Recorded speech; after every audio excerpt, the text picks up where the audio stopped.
Gates বিশ্বের কয় নম্বর ধনী? 1 নম্বর ধনী। উনি হলেন ইন্টারমিডিয়েট পাস, ওনার কোনো বিবিএমবি অনার্স মাস্টার্স নাই। স্টিভ জবস অ্যাপেলের প্রতিষ্ঠাতা, উনি হলেন এসএসসি পাস।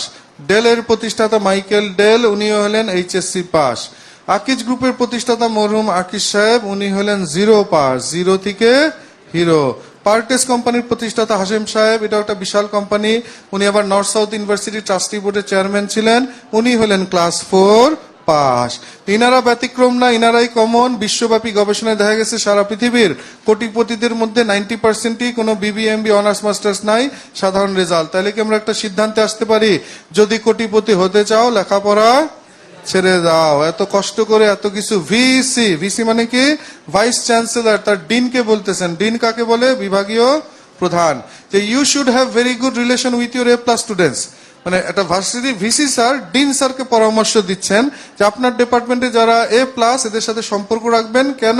এরাই তো কেউ কেউ পরবর্তীতে টিচার হইতে পারে।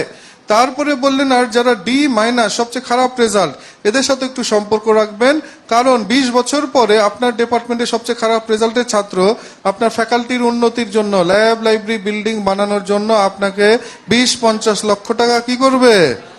দান করবে। কি হবে? তার তো রেজাল্ট খারাপ, তার চাকরি বাকরি হবে না, কি শুরু করবে? ব্যবসা শুরু করবে। অর্থাৎ জিপিএ 5 না হলেও হতাশ হতে নাই। ভালো রেজাল্ট না হলে বুঝতে হবে আপনি আগামীর বিল গেটস, আপনি ভবিষ্যতের আকিজ। আর যাদের রেজাল্ট ভালো, তারা যেই বন্ধুদের রেজাল্ট খারাপ তাদের সাথে কি রাখতে হবে?